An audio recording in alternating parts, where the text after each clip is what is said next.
بسم اللہ الرحمن الرحیم۔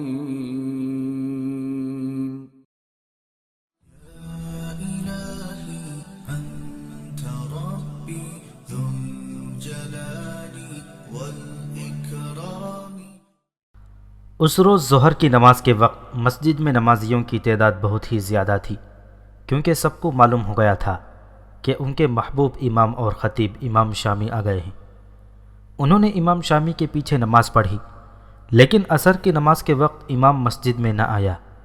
مغرب کی نماز کے وقت بھی امام شامی غیر حاضر تھے، اور عشاء کی نماز کے وقت بھی لوگوں کا محبوب امام لاپتہ تھا۔ ان کے گھر سے پتہ کیا گیا، معلوم ہوا کہ وہ عصر کی نماز کے بعد کہیں چلے گئے تھے۔ ایک معمہ تھا جو حل نہ ہو سکا، کوئی بھی نہ تھا جو یہ بتاتا امام شامی کہاں چلا گیا ہے۔ 2 یا 3 آدمیوں نے بتایا کہ امام کو شہر سے باہر جاتے دیکھا گیا تھا۔ رات کو انہیں کہاں تلاش کیا جاتا؟ لوگ صبح کا انتظار کرنے لگے۔ فجر کی نماز کے وقت بھی امام شامی نہ آئے، لیکن نماز کا وقت گزر گیا تو شہر میں ایک سنسنی خیز خبر پھیل گئی، جو یہ تھی کہ ایک آدمی شہر کے باہر سے آ رہا تھا تو اس نے ویرانے میں ایک درخت کے ٹہن کے ساتھ کسی کا کٹا ہوا سر لٹکتا ہوا دیکھا۔ اس نے اچھی طرح دیکھا تو اس پر سکتہ طاری ہو گیا۔ یہ سر امام شامی کا تھا، جو بڑی صفائی سے جسم سے کاٹا گیا تھا۔ لوگ حیران اس پر ہوئے کہ امام شامی کے ساتھ کسی کی کیا دشمنی ہو سکتی تھی کہ انہیں اس بے دردی سے قتل کیا گیا ہے۔ یہ خبر حسن بن صباح کو پہنچائی گئی تو وہ دوڑتا ہوا باہر نکلا۔ لوگوں میں خوف و ہراس پھیلا ہوا تھا۔ حسن بن صباح نے گھوڑا منگوایا اور اس پر سوار ہو کر اس طرف چل پڑا جدھر بتایا گیا تھا کہ امام شامی کا سر درخت کے ساتھ لٹکتا دیکھا گیا ہے۔ شہر کے لوگ ہجوم کر کے اس کے ساتھ دوڑے جا رہے تھے۔ حسن بن صباح اس درخت تک پہنچا جہاں ابھی تک امام شامی کا سر لٹک رہا تھا۔ اس نے سر دیکھا، یہ درخت کے ایک ٹہن کے ساتھ بالوں سے بندھا ہوا تھا۔ امام شامی کے بال شانوں تک لمبے تھے۔ یہ دیکھو ایک بازو، کسی آدمی کی بڑی ہی بلند اور گھبرائی ہوئی آواز سنائی دی۔ لوگ اس طرف دیکھنے لگے اور پھر اس طرف دوڑ پڑے۔ حسن بن صباح بھی اس طرف گیا اور گھوڑے سے اتر کر بازو دیکھا جو کندھے سے کاٹا گیا تھا۔ سب لوگ ادھر ادھر پھیل جاؤ، حسن بن صباح نے اعلان کیا۔ امام کے جسم کے کچھ اور ٹکڑے ملیں گے۔ میں سمجھ گیا ہوں ان کا قاتل کون ہے۔ وہ انسان نہیں، کسی اور دنیا کی مخلوق ہے جو یقیناً جنات میں سے ہوگی۔ لوگ ادھر ادھر بکھر گئے اور تلاش کرنے لگے۔ تھوڑی سی تلاش کے بعد آوازیں آنے لگیں، یہ ایک ٹانگ پڑی ہے۔ پھر کچھ دور سے آواز آئی، یہ ایک بازو پڑا ہے۔ اس طرح آوازیں آتی رہیں اور امام شامی کے کٹے ہوئے اعضاء مل گئے۔ بازو الگ اور ٹانگیں الگ پھینک دی گئی تھیں۔ مہدی علوی رات بھر چلے میں بیٹھا رہا تھا اور صبح طلوع ہوتے ہی وہ سو گیا تھا۔ اس کا خیمہ وہاں سے کچھ دور تھا اور چٹانوں کی اوٹ میں تھا۔ اسے پتہ ہی نہ چلا کہ امام شامی قتل ہو چکا ہے اور اس کے جسم کے کٹے ہوئے اعضاء اکٹھے کیے جا چکے ہیں۔ لوگوں پر خوف و ہراس طاری ہو گیا تھا اور حسن بن صباح کے ارد گرد اکٹھے ہو گئے تھے اور اس سے پوچھنے لگے کہ یہ حادثہ کس طرح ہوا ہے۔ حسن بن صباح پہلے بتا چکا تھا کہ امام شامی کے قاتل جنات ہیں۔ اب اس نے دیکھا کہ لوگ اس کے ارد گرد جمع ہو گئے تو اس نے لوگوں کو اصل صورتحال سے آگاہ کیا۔ لوگوں، ہوش میں آؤ اور میری بات غور سے سنو۔ حسن بن صباح نے گھوڑے پر سوار ہو کر بڑی ہی بلند آواز میں کہا، تم سب جانتے ہو کہ امیر شہر یہاں سے تھوڑی دور آگے چلہ کشی کر رہے ہیں۔ تمام شہر میں یہ اعلان کرا دیا گیا تھا کہ کوئی شخص اس طرف نہ آئے۔ لوگوں کو روکنے کی ایک وجہ یہ تھی کہ امیر شہر کی چلہ کشی میں خلل نہ پڑے، اور اصل وجہ یہ تھی کہ وہ ایسا چلہ کر رہے ہیں کہ بہت سے جنات اس علاقے میں آ گئے ہیں۔ امیر شہر جو وظیفہ پڑھتے ہیں اس میں ایسا تاثر ہے جو جنات کو متاثر کر لیتا ہے اور وہ وہاں پہنچ جاتے ہیں۔ اگر کوئی آدمی اس خیال سے ادھر آئے کہ امیر شہر کو چلہ کشی کی حالت میں دیکھے تو جنات اسے روکتے ہیں، اور اگر وہ نہ رکے تو اس کا وہی حال کر دیتے ہیں جو تم لوگوں نے اپنے امام کا دیکھا ہے۔ اسی لیے میں نے انتظام کر دیا تھا کہ یہاں دور دور تک کچھ آدمی بٹھا دیے تھے جو کسی کو ادھر آنے نہیں دیتے تھے۔ میں تم سب کے سامنے ان آدمیوں سے پوچھتا ہوں کہ انہوں نے امام کو اس طرف آتے دیکھا ہوگا۔ یا امام، ہجوم میں سے ایک آدمی کی آواز سنائی دی۔ میں نے کل شام سورج غروب ہونے سے کچھ دیر پہلے امام شامی کو اس طرف آتے دیکھا تھا۔ میں ان کی طرف دوڑا اور انہیں روک دیا اور بتایا کہ وہ آگے نہ جائیں۔ انہیں وجہ بھی بتائی، لیکن انہوں نے مجھے ڈانٹ دیا اور کہا کہ وہ ضرور آگے جائیں گے۔ میں فیصلہ نہ کر سکا کہ میں امام حسن بن صباح کا حکم مانوں یا امام شامی کا۔ امام شامی کے سامنے میری حیثیت ہی کیا تھی؟ میں نے سوچا کہ یہ اللہ کے برگزیدہ اور عظیم امام ہیں، جنات ان کے قریب آنے کی جرت نہیں کریں گے۔ میں ان کے راستے سے ہٹ گیا۔ وہ آگے چلے گئے اور پھر میری نظروں سے اوجھل ہو گئے، کیونکہ آگے ٹیلے بھی تھے اور چٹانیں بھی۔ یہ تو صبح میرے ایک ساتھی نے مجھے بتایا کہ امام شامی کا سر ایک درخت کے ٹہن کے ساتھ بالوں سے بندھا ہوا ہے۔ اب تم سب نے دیکھ لیا ہے کہ ان کے جسم کو کاٹ کر جنات نے کس طرح بکھیر دیا ہے۔ لوگوں پر سناٹا طاری ہو گیا۔ حسن بن صباح نے ہجوم پر نظر گھمائی۔ اس نے ہر کسی کے چہرے پر خوف کا تاثر دیکھا۔ اتنا زیادہ خوف زدہ ہونے کی ضرورت نہیں، حسن بن صباح نے لوگوں سے کہا۔ تم لوگ اب احتیاط کرنا کہ کوئی بھی اس علاقے میں نہ آئے، میں اس قاتل جن کو حاضر کر کے زندہ جلا دوں گا۔ لوگ آہستہ آہستہ شہر کی طرف چل پڑے۔ حسن بن صباح گھوڑے پر سوار کسی اور طرف چلا گیا۔ قتل کی یہ ہولناک واردات یوں ہوئی تھی کہ امام شامی جب حسن بن صباح کے گھر سے نکلا تھا تو حسن بن صباح نے اپنے آدمیوں کو بلایا تھا۔ انہیں جو ہدایات دی تھیں وہ یہ تھیں کہ وہ امام شامی پر نظر رکھیں۔ اگر وہ اس طرف جاتا ہے جہاں مہدی علوی چلہ کشی کر رہا ہے تو وہ اسے وہیں کہیں ختم کر دیں۔ یا امام، حسن بن صباح کے ایک دستے راست نے کہا تھا، یہ نہ کہیں کہ اگر وہ ادھر جائے تو اسے قتل کیا جائے۔ میں آپ کو بتاتا ہوں کہ امام شامی کا اس شہر کے لوگوں پر اس قدر اثر و رسوخ ہے کہ لوگ اسے پیر اور مرشد مانتے ہیں۔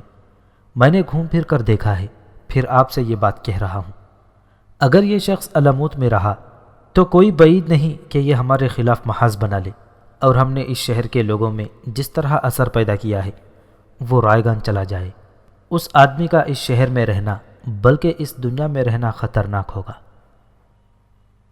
تو اسے ختم کر دو، حسن بن صباح نے کہا، لیکن قتل اس طرح کرو کہ لوگ یہ نہ سمجھیں کہ کسی انسان نے قتل کیا ہے۔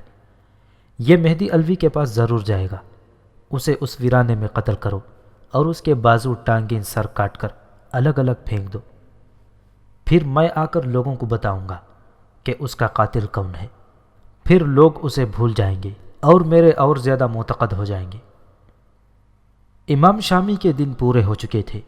وہ اسی شام موت کی وادی کی طرف چل پڑا اور حسن بن صباح کے آدمیوں نے اسے اسی طرح قتل کر دیا جس طرح حسن بن صباح نے بتایا تھا، اور پھر اس ابلیس نے لوگوں سے منوا لیا کہ یہ قتل جنات نے کیا ہے۔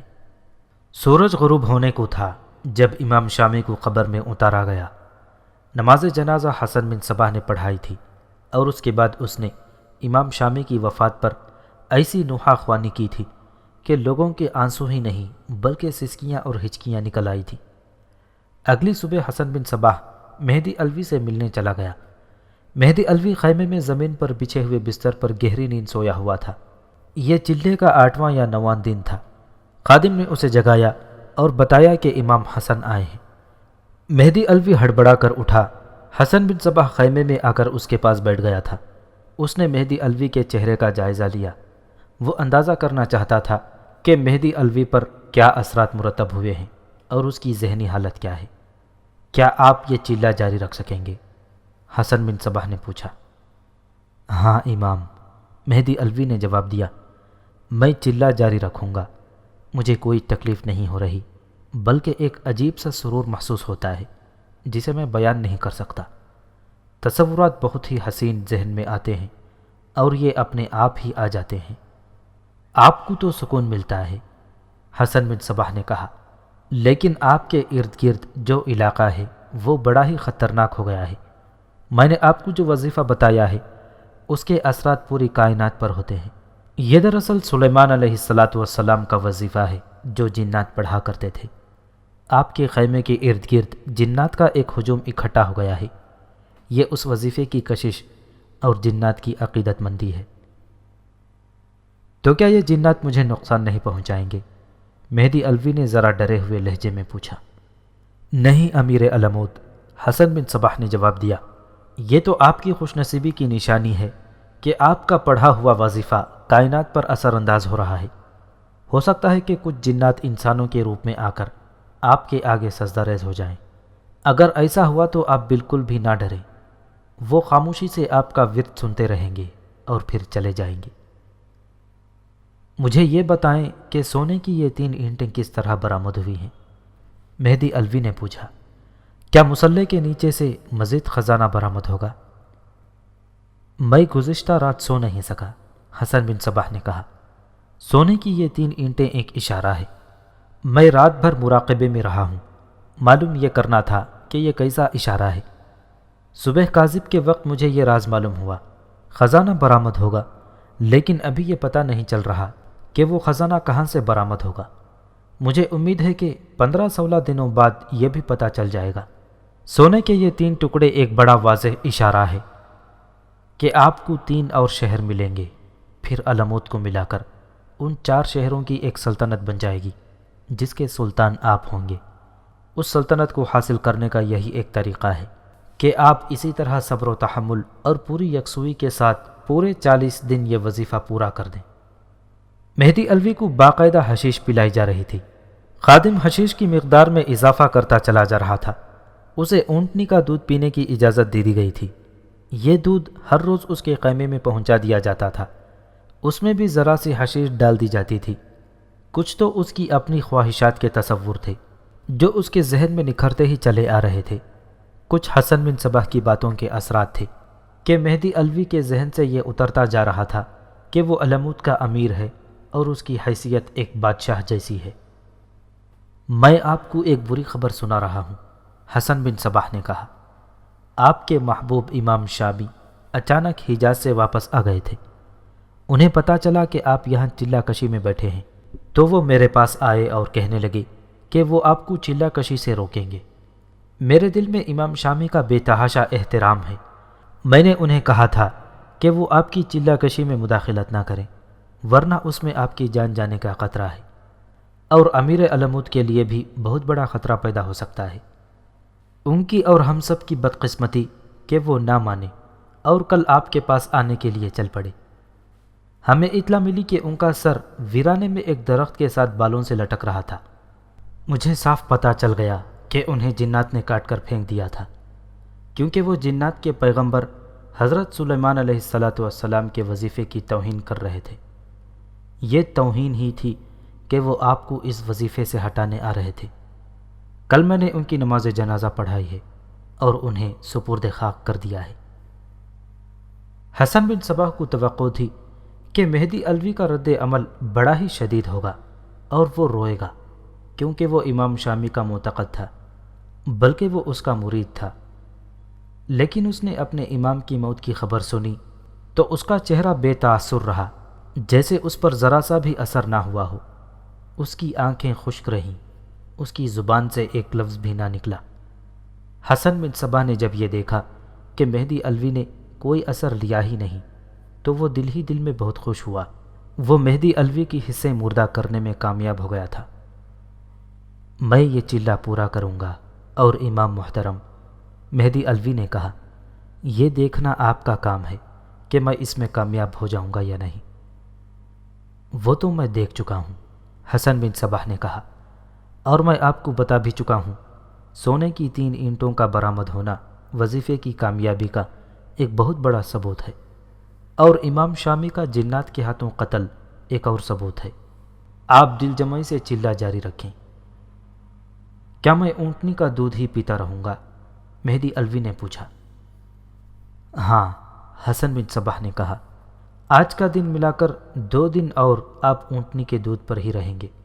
اس کے بعد آپ اس دودھ کے ساتھ دن رات میں صرف ایک بار آدھی روٹی کھا سکتے ہیں، اس سے زیادہ نہیں۔ حسن بن صباح نے یہ بھی دیکھا تھا کہ اتنے تندرست اور اتنے صحت مند جسم والا امیر شہر غذائیت کی کمی کی وجہ سے کچھ کمزور ہو گیا تھا۔ حسن بن صباح نے اسے اور زیادہ کمزور کرنا تھا۔ حسن بن صباح مہدی علوی کی اور زیادہ حوصلہ افزائی کر کے وہاں سے آ گیا۔ مہدی علوی نے حسن بن صباح کی جو پیشن گوئی سنی تھی، انہوں نے اسے نہایت حسین اور دل پسند تصوروں میں دھکیل دیا۔ 7-8 دن اور گزر گئے۔ مہدی علوی اب ایسی ذہنی کیفیت میں مبتلا ہو گیا تھا جس میں اس کے ذہن کے تصورات حقیقی زندگی کی صورت میں محسوس ہونے لگے، اور حقیقی زندگی اس کے ذہن سے بہت حد تک نکل گئی۔ 15-16 دن گزر گئے تو حسن بن صباح ایک بار پھر مہدی علوی کے خیمے میں گیا۔ اس نے مہدی علوی کے چہرے کا اور ذہنی کیفیت کا اندازہ کیا۔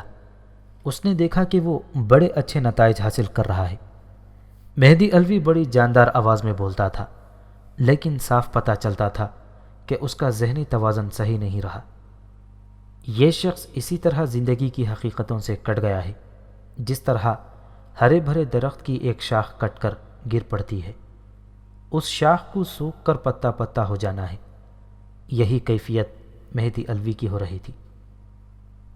کیا آپ کچھ اور بھی دیکھ رہے ہیں؟ حسن بن صباح نے پوچھا۔ کوئی اور چیز آپ کو نظر آتی ہو؟ ہاں محترم امام، مہدی علوی نے مخمور سی آواز میں کہا، میں نے گزشتہ رات ایک عجیب چیز دیکھی ہے۔ میں وظیفے میں مصروف تھا کہ ایک انتہائی خوبصورت لڑکی اس طرح میرے سامنے سے گزر گئی جیسے وہ چل نہیں رہی تھی بلکہ بادلوں پر تیر رہی تھی۔ میں چونکہ وظیفے میں مصروف تھا اس لیے میں نے اس کی طرف زیادہ نہ دیکھا، اتنا ہی دیکھا کہ وہ میرے سامنے سے گزری اور غائب ہو گئی۔ میں تو کہوں گا کہ وہ آسمان سے اتری ہوئی حور تھی۔ میں نے اپنی پوری کی پوری توجہ وظیفے پر مرکوز کر دی۔ ذرا ہی دیر بعد ایک اور لڑکی جو پہلی جیسی حسین اور دلکش تھی میرے سامنے سے گزر گئی۔ میں کچھ ڈرا بھی اور گھبرایا بھی، لیکن اپنے آپ کو یقین دلایا کہ یہ آسمان کی مخلوق ہے۔ پھر یہ خیال بھی آیا کہ یہ جنات ہی نہ ہو جو آپ نے بھی کہا تھا کہ انسان کے روپ میں آ سکتے ہیں۔ ابھی کچھ اور چیزیں بھی آپ کو نظر آئیں گی، حسن بن صباح نے کہا۔ آپ جو کچھ بھی خدا سے مانگ رہے ہیں وہ سب کچھ آپ کو مل جائے گا۔ یہ خدائی اشارے ہیں۔ سونے کے 3 ٹکڑوں کا اشارہ آپ کو بتایا ہے۔ اب آپ نے 2 لڑکیاں دیکھی ہیں، آپ خود ہی سمجھ لیں کہ آپ کی یہ خواہش بھی پوری ہو جائے گی جس طرح آپ چاہتے ہیں۔ مہدی علوی تو یہ سوچ بھی نہیں سکتا تھا کہ یہ 2 لڑکیاں حسن بن صباح کی بھیجی ہوئی ہو سکتی ہیں۔ کوئی اسے بتاتا تو بھی وہ یقین نہ کرتا، کیونکہ رات کے وقت شہر سے دور اس ویرانے میں کوئی لڑکی نہیں آ سکتی تھی۔ حقیقت یہ تھی جس سے وہ بے خبر تھا کہ یہ دونوں لڑکیاں شام کو ہی وہاں پہنچا دی گئی تھیں۔ مہدی علوی مسلح پر بیٹھ چکا تھا، لڑکیاں خادم کے خیمے میں بیٹھی رہیں۔ انہیں ایسے لباس پہنائے گئے تھے جو عام طور پر لڑکیاں نہیں پہنا کرتی تھیں۔ وہ رنگدار باریک ریشمی کپڑوں میں لپٹی ہوئی تھیں، اس کے باوجود وہ عریاں لگتی تھیں کیونکہ کپڑے بہت ہی باریک تھے۔ وہ جب مہدی علوی کے آگے گزرتی تھیں تو ان کی چال عام چال نہیں تھی، یوں معلوم ہوتا تھا جیسے وہ قدم اٹھا نہیں رہی بلکہ زمین پر کھڑے کھڑے تیرتی جا رہی ہوں۔ آخر 40ویں رات بھی گزر گئی۔ مہدی علوی کو اچھلتے کودتے نعرے لگاتے خیمے سے باہر آنا چاہیے تھا، لیکن وہ اس طرح سر جھکائے ہوئے باہر جا رہا تھا جیسے اس نے منوں بوجھ اٹھا رکھا ہو۔ خیمے سے باہر آ کر اس نے دیکھا، اسے اس کے خادم کا خیمہ نظر نہ آیا۔ اس نے خادم کو پکارا، بہت آوازیں دیں، لیکن اسے کوئی جواب نہ ملا۔ وہ آہستہ آہستہ شہر کی طرف چل پڑا۔ اسے تو جیسے یاد ہی نہ رہا تھا کہ اس نے 40 راتیں چلہ کیا ہے، اور شاید وہ یہ بھی بھول گیا تھا کہ اس نے چلہ کیوں کیا تھا۔ اس کا دماغ کسی وقت روشن ہو کر سوچنے کے قابل ہو جاتا، لیکن فوراً ہی بعد دماغ پھر سو جاتا۔ اس کے ذہن میں اندھیرا ہی اندھیرا تھا۔ اس کا ذہن ذرا سا اپنے آپ میں آتا تو اسے یاد آتا کہ یہاں وہ اکیلا نہیں تھا، پھر وہ پریشان ہو جاتا کہ وہ اکیلا کیوں ہے۔ اس کا ذہن پھر خالی ہو جاتا، اور اس کیفیت میں وہ قدم گھسیٹ گھسیٹ کر چلتا گیا۔ وہ لاشعوری طور پر چلتا جا رہا تھا، یا جیسے وہ خواب میں چل رہا ہو۔ سورج بہت اوپر آ گیا تھا جب حسن بن صباح کو اس کے ایک آدمی نے اطلاع دی کہ امیر علموت آ رہا ہے۔ حسن بن صباح اس کے انتظار میں تھا۔ اسے معلوم تھا کہ مہدی علوی کس حالت میں واپس آئے گا۔ حسن بن صباح باہر نکل آیا اور اس نے دیکھا کہ مہدی علوی چلا آ رہا ہے۔ وہ قدم گھسیٹ رہا تھا۔ اس کا حال حلیہ اس قدر بدل گیا تھا کہ حسن بن صباح کو یہ نہ بتایا جاتا کہ امیر علموت آ رہا ہے تو وہ اسے پہچان ہی نہ سکتا۔ اس کی داڑھی سلیقے سے تراشی ہوئی ہوتی تھی، لیکن 40 دنوں میں داڑھی لمبی اور بے ترتیب ہو گئی تھی۔ اس کے سر کے بال بھی کندھوں تک پہنچ رہے تھے۔ حسن بن صباح اسے اپنے مکان کی طرف آتا دیکھتا رہا، حتیٰ کہ مہدی علوی حسن بن صباح کے سامنے آ کر رک گیا۔ آ گئے امیر علموت؟ حسن بن صباح نے بے رخی سے پوچھا۔ اندر آ جائیں۔ پانی پلاؤ، مہدی علوی نے نحیف سی آواز میں کہا۔ بہت تھک گیا ہوں، پانی پلاؤ۔ حسن بن صباح اسے اندر لے گیا اور اپنے کمرے میں بٹھایا۔ اس نے ایک آدمی سے کہا کہ اسے سادہ پانی پلاؤ۔ مہدی علوی کو سادہ پانی دیا گیا جو اس نے پی لیا۔ مجھے پانی پلاؤ، مہدی علوی نے ذرا جاندار آواز میں کہا۔ امیر علموت، حسن بن صباح نے کہا، پانی تو آپ پی چکے ہیں۔ یہ پانی نہیں، مہدی علوی نے ذرا غصیلی آواز میں کہا، جو وہاں مجھے خادم پلایا کرتا تھا۔ حسن بن صباح سمجھتا تھا کہ یہ کون سے پانی کی طلب محسوس کر رہا ہے، پھر بھی اس نے اسے شربت پلایا۔ مہدی علوی نے شربت پی لیا۔ میں وہ پانی مانگ رہا ہوں، مہدی علوی نے اب کے ذرا بلند آواز میں کہا۔ وہ دراصل اس پانی کا عادی ہو گیا تھا جو اسے 40 روز خادم پلاتا رہا تھا۔ اسے معلوم نہیں تھا کہ اس پانی میں حشیش ملی ہوئی ہوتی تھی۔ وہ جو سرور محسوس کرتا تھا اسے وہ روحانی سکون سمجھتا تھا اور اس سکون کو وظیفے کی فضیلت کہتا تھا۔ گزشتہ شام اس نے حشیش والا پانی پیا تھا۔ وہ وظیفے کے دوران بھی رات کو یہ پانی پیا کرتا تھا۔ خادم اچھا خاصا پانی اس کے مصلے کے پاس رکھ دیا کرتا تھا۔ گزشتہ شام سے اگلے دن پہلے پہر تک اسے وہ پانی نہیں ملا تھا۔ وہ نشے سے ٹوٹا ہوا تھا۔ آپ ہیں کون؟ حسن بن صباح نے پوچھا۔ میں امیر علموت ہوں، مہدی علوی نے جواب دیا۔ میرا نام مہدی علوی ہے۔ اس کے بعد یوں ہوا کہ علموت کی گلیوں اور بازاروں میں ایک پاگل بلند آواز سے کہتا پھرتا تھا، میں اس شہر کا امیر ہوں، میں مہدی علوی ہوں۔ بہت سے بچے اسے پتھر اور ڈھیلے مار رہے تھے اور وہ آگے آگے بھاگتا پھر رہا تھا۔ اس آدمی کا حلیہ یہ تھا کہ سر کے بال لمبے جو کندھوں پر آئے ہوئے تھے اور کچھ بال چہرے پر گرے ہوئے تھے۔ اس کی داڑھی لمبی تھی اور اس نے میلے کچیلے کپڑے پہن رکھے تھے۔ شہر میں آسمان سے حوریں اتریں گی، وہ پاگل کہتا پھر رہا تھا۔ میں آسمان سے خزانے لاؤں گا، مجھ پر آسمان سے خزانے اتریں گے۔ میں اس شہر کا امیر ہوں، حوریں آئیں گی، میں تمہارا امیر ہوں۔ وہ اپنے گھر کی طرف گیا۔ یہ گھر مہدی علوی کا تھا۔ وہ جب گھر میں داخل ہونے لگا تو وہاں جو دربان کھڑے تھے انہوں نے اسے دھکے دے دے کر باہر نکال دیا۔ اس کی اپنی دونوں بیویوں اور اولاد نے اسے پہچاننے سے انکار کر دیا۔ 3-4 فوجی آ گئے۔ انہوں نے اس پاگل کو پکڑ لیا اور اسے گھوڑ دوڑ کے میدان میں لے گئے۔ سارا شہر امٹ کر اس میدان میں اکٹھا ہو گیا۔ فوج کا ایک دستہ وہاں آ گیا، سپہ سالار اس کے ساتھ تھا۔ یہ پاگل مہدی علوی ہی تھا اور اس میں کسی شک و شبہ کی گنجائش نہیں تھی کہ وہی اس شہر کا امیر تھا، لیکن وہ پاگل ہو چکا تھا اور لوگ مانتے ہی نہیں تھے کہ یہ مہدی علوی ہے۔ سپہ سالار اسے بازو سے پکڑ کر ایک روز ایک ذرا بلند جگہ پر لے گیا جہاں لوگ اسے اچھی طرح دیکھ سکتے تھے۔ علموت کے لوگوں، سپہ سالار نے اعلان کیا، یہ شخص پاگل ہے اور سارے شہر میں بدامنی پھیلا رہا ہے۔ کیا آپ اسے امیر تسلیم کریں گے؟ لوگوں کے ہجوم نے اسے امیر تسلیم کرنے سے انکار کر دیا۔ اگر یہ واقعی مہدی علوی ہے، سپہ سالار نے کہا، تو بھی اسے ہم امیر شہر نہیں مانیں گے کیونکہ یہ پاگل ہو چکا ہے۔ ہم کسی پاگل کو امیر شہر نہیں بنائیں گے۔ ہجوم میں سے ایک آواز اٹھی۔ پھر ہجوم نے اس آواز کی تائید میں ایسا شور و غل بپا کر دیا کہ سوائے اس کے کچھ سنائی نہیں دیتا تھا کہ شہر کے لوگ اس پاگل کو امیر شہر بنانے کی سخت مخالفت کر رہے ہیں۔ تاریخوں میں آیا ہے کہ لوگ مخالفت کرتے یا حمایت، پوری کی پوری فوج نے اس پاگل کو امیر تسلیم کرنے سے انکار کر دیا۔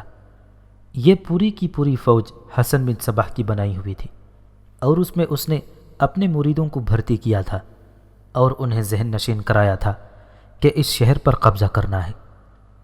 سپہ سالار نے لوگوں سے کہا کہ اس اتنے بڑے شہر کے دفاع کے لیے فوج تھی ہی نہیں، ہم نے لوگوں کے جان و مال اور عزت و آبرو کی حفاظت کے لیے فوج بنائی ہے، اور اس کے اخراجات امام حسن بن صباح پورے کر رہے ہیں۔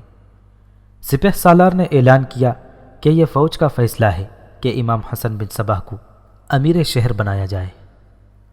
اس وقت تک بے شمار لوگ حسن بن صباح کے مرید بن چکے تھے۔ انہوں نے بیک زبان کہا کہ امیر شہر حسن بن صباح کو بنایا جائے۔ اس طرح حسن بن صباح علمود کا امیر بن گیا۔ اس نے مہدی علوی کی دونوں بیویوں اور اس کی اولاد کا باقاعدہ وظیفہ مقرر کروا دیا۔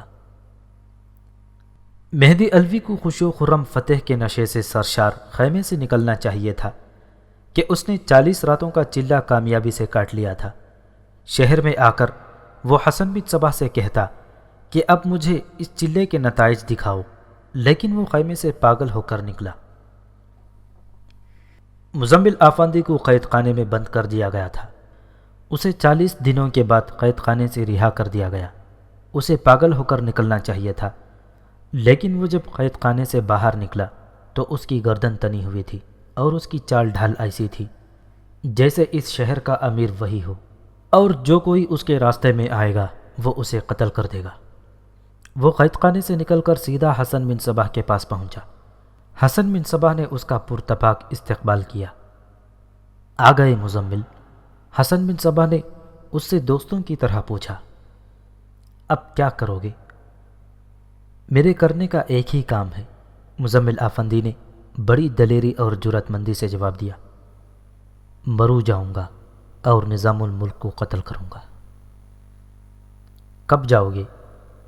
جب آپ حکم دیں گے، مزمل نے کہا۔ کہیں تو میں آج ہی روانہ ہو جاتا ہوں۔ چند دنوں میں نظام الملک کا سر کاٹ کر آپ کے قدموں میں لا رکھوں گا۔ حسن بن صباح نے اسے اپنے پاس بٹھائے رکھا اور اسے اپنے ہاتھوں سے شراب پیش کی۔ اس رات مزمل نے کھانا بھی حسن بن صباح کے ساتھ کھایا۔ اگلی صبح اسے ایک نہایت اعلیٰ نسل کا گھوڑا دیا گیا۔ وہ گھوڑے پر سوار ہوا۔ حسن بن صباح نے باہر آ کر اسے رخصت کیا۔ مزمل گھوڑے پر یوں تن کر بیٹھا ہوا تھا جیسے یہ سارا علاقہ دور دور تک اس کی سلطنت ہو اور وہ اس کا سلطان ہو۔ اس کی کمر کے ساتھ ایک تلوار لٹک رہی تھی اور اس کے پاس بڑا ہی خوبصورت خنجر بھی تھا۔ وہ مرو جا رہا تھا۔ اس عرصے میں سلطان ملک شاہ اور نظام الملک اگر مزمل آفندی کو بھول نہیں گئے تھے تو انہوں نے اسے یاد بھی نہیں رکھا تھا۔ انہیں احمد اوزال نے یقین دلا دیا تھا کہ مزمل قتل ہو چکا ہے اور اب اس کی واپسی کی امیدیں دل سے نکال دینی چاہیے۔ وہ اگر زندہ تھا تو شیمونہ اور اس کی ماں میمونہ کے دلوں میں زندہ تھا۔ داستان کو پہلے تفصیل سے سنا چکا ہے کہ شیمونہ مزمل آفندی پر دل و جان سے قربان ہو رہی تھی۔ یہ محبت جذباتی تو تھی ہی، لیکن دونوں کا جذبہ بھی مشترک تھا۔ دونوں حسن بن صباح کو قتل کرنے کا عزم لیے ہوئے تھے۔ شیمونہ اور مزمل کی محبت میں رومان کی چاشنی تو تھی ہی، لیکن عزم کی گرمی زیادہ تھی۔ مزمل حسن بن صباح کو قتل کرنے کے لیے روانہ ہو گیا۔ اب شیمونہ کے کانوں میں ایک ہی آواز گونجتی تھی کہ مزمل باطنیوں کے ہاتھوں قتل ہو چکا ہے۔ مزمل کو گئے 1.5 مہینہ گزر گیا تھا۔ جب احمد اوزال خلجان سے بھاگ کر مرو آیا تھا تو اس نے یہ خبر سنائی تھی کہ مزمل آفندی حسن بن صباح کے جال میں آ گیا ہے اور اب تک وہ قتل ہو چکا ہوگا۔ سلطان ملک شاہ اور نظام الملک نے تو فوراً مان لیا تھا کہ احمد اوزال جو کچھ کہہ رہا ہے وہی ہوا ہوگا، لیکن شیمونہ نہیں مانتی تھی۔ وہ کہتی تھی کہ مزمل زندہ ہے۔ وہ احمد اوزال کے پیچھے پڑ گئی تھی کہ وہ واپس جائے اور مزمل کو ڈھونڈ کر لائے۔ احمد اوزال جانتا تھا کہ یہ حسین لڑکی جذبات کی ضد میں بہی جا رہی ہے اور یہ حقیقت کو قبول نہیں کر رہی۔ احمد اوزال نے اسے یقین دلانے کی بہت کوشش کی کہ مزمل اس دنیا سے اٹھ گیا ہے، لیکن شیمونا چیخ چیخ کر کہتی تھی کہ مزمل مر نہیں سکتا، وہ حسن بن صباح کو مار کر مرے گا۔ یہ الفاظ اس کی زبان پر چڑھ گئے تھے کہ حسن بن صباح زندہ ہے تو میرا مزمل بھی زندہ ہوگا۔ شیمونا اپنی ماں کو ساتھ لے کر سلطان ملک شاہ کے پاس گئی تھی اور رو رو کر اس نے سلطان کی منتیں کی تھیں کہ وہ 2-3 آدمیوں کو خلجان اور علمود بھیجے جو مزمل کو ڈھونڈ کر واپس لے آئیں۔ سلطان نے اسے بڑے پیار سے اور ہمدردی سے سمجھایا تھا کہ مزمل کے زندہ نکل آنے کی کوئی صورت ہے ہی نہیں۔ پھر وہ نظام الملک کے پاس گئی تھی۔ نظام الملک نے بھی اسے وہی جواب دیا تھا جو سلطان ملک شاہ دے چکا تھا۔ شیمونا احمد اوزال کے لیے مصیبت بن گئی تھی۔ احمد اوزال نے اسے ہر بار یہی کہا تھا کہ وہ خلجان اور علمود جانے سے نہیں ڈرتا، لیکن وہاں اسے حسن بن صباح اور اس کے خفیہ آدمی بڑی اچھی طرح سے پہچانتے ہیں، اور وہ اس خفیہ گروہ کے 2 آدمی کو قتل کر کے بھاگا ہے۔ وہ فوراً پکڑا جائے گا اور فوراً ہی اسے قتل کر دیا جائے گا۔ میں خود وہاں چلی جاؤں گی، شیمونا نے کئی بار کہا تھا، لیکن حسن بن صباح کے ساتھ میں رہی ہوں۔ بہت سارے لوگ وہاں مجھے پہچانتے ہیں۔ حسن بن صباح پہلے ہی مجھے قتل کرنے کا حکم دے چکا ہے، وہ تو مجھے دیکھتے ہی مار ڈالے گا۔ وہ نہ دیکھ سکا تو اس کا کوئی بھی آدمی مجھے پہچان لے گا اور مجھے پکڑ لے گا اور حسن بن صباح کے حوالے کر دے گا۔ سلطان ملک شاہ نے شیمونا اور اس کی ماں کو مرو میں ایک بڑا اچھا مکان دے دیا تھا جس میں ماں بیٹی اکیلی رہتی تھی۔ سلطان نے ان کے لیے وظیفہ بھی مقرر کر دیا تھا۔ سلطان اور نظام الملک کے بعد احمد اوزال سے مایوس ہو کر شیمونا نے ماں کو پریشان کرنا شروع کر دیا۔ ماں نے کئی بار اسے ڈانٹ دیا اور کہا کہ وہ اپنے دماغ کو اپنے قابو میں رکھے ورنہ وہ پاگل ہو جائے گی۔ وہ مزمل کو بھولتی ہی نہیں تھی اور یہ مانتی ہی نہیں تھی کہ مزمل قتل ہو چکا ہے۔ اس کا یہ روز مرہ کا معمول بن گیا تھا کہ صبح چھت پر چلی جاتی اور اس راستے کو دیکھتی رہتی جو خلجان سے مرو آتا تھا۔ دن میں کئی بار وہ چھت پر اس طرف سے آنے والی پگڈنڈی کو دیکھنا شروع کر دیتی۔ کئی بار ماں چھت پر جا کر اسے گھسیٹتے ہوئے نیچے لاتی اور اسے ڈانٹتی، لیکن شیمونا ایک ہی بات کہتی تھی کہ مزمل زندہ ہے اور وہ واپس آئے گا۔ وہ گھڑ سواری کی شوقین تھی۔ کبھی کبھی وہ سلطان کے استبل سے گھوڑا منگوا لیتی اور شہر سے باہر نکل جایا کرتی تھی۔ گھوڑے کو کچھ دیر دوڑاتی اور گھر آ جایا کرتی تھی۔ ایک روز اس نے ماں سے کہا کہ وہ اسے گھوڑا منگوا دے، وہ باہر جانا چاہتی ہے۔ شیمونا، ماں نے کہا، اب میں تمہیں باہر جانے کی اجازت نہیں دے سکتی۔ تمہارا دماغ دن بدن بیکار ہوتا چلا جا رہا ہے۔ مجھے ڈر ہے کہ باہر جا کر خلجان کا رخ کر لوگی۔ نہیں ماں، شیمونا نے کہا، میں پہلے بتا چکی ہوں کہ میں مزمل کی تلاش میں باطنیوں کے علاقوں میں نہیں جا سکتی۔ میں پہلے نہیں گئی تو اب بھی نہیں جاؤں گی۔ گھر میرا دم گھٹتا ہے، مجھے ذرا کھلی ہوا میں گھومنے پھرنے کے لیے جانے دیں۔ ماں نے اسے گھوڑا منگوا دیا اور وہ گھوڑے پر سوار ہوئی اور باہر نکل گئی۔ اس کی ماں بھی چاہتی تھی کہ یہ لڑکی اس طرح گھوم پھر کر دل بہلائے رکھے تو ٹھیک ہے، ورنہ وہ تو پاگل ہوئی جا رہی تھی۔ مرو کے ارد گرد بہت ہی دل فریب مناظر تھے۔ ندی بھی قریب سے گزرتی تھی اور ایک جگہ سے چشمہ پھوٹتا تھا۔ لوگ سیر و تفریح کے لیے وہیں جایا کرتے تھے، لیکن شیمونا کو سیر کے لیے وہی پگڈنڈی اچھی لگتی تھی جو خلجان سے آتی تھی۔ اس روز بھی وہ گھوڑے پر سوار ہوئی، شہر سے نکلی اور گھوڑا اسی پگڈنڈی میں ڈال دیا۔ یہ اس کا معمول تھا۔ اس پگڈنڈی پر جا کر وہ گھوڑے کو ایڑ لگاتی، گھوڑا سرپٹ دوڑتا اور شیمونا کوس 1.5 کوس جا کر گھوڑا روک لیتی اور وہاں سے واپس آ جاتی۔ اس روز بھی وہ اسی پگڈنڈی پر چلی گئی۔ اس نے اپنے معمول کے مطابق گھوڑا سرپٹ دوڑا دیا۔ سامنے سے ایک گھوڑ سوار چلا آ رہا تھا۔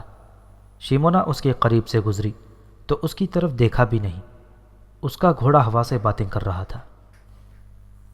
شیمونا، گھوڑے کے قدموں کے بے ہنگم شور اور ہوا کی شائیں شائیں میں ایک آواز سنائی دی۔ پکارنے والا کوئی آدمی تھا۔ شیمونا نے گھوڑا روک لیا اور پیچھے کو موڑا۔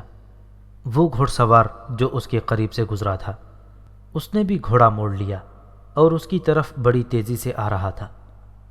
دونوں گھوڑے قریب آئے اور سواروں نے ایک دوسرے کو دیکھا۔ مزمل، شمونا کی منہ سے تو جیسے چیخ نکل گئی ہو۔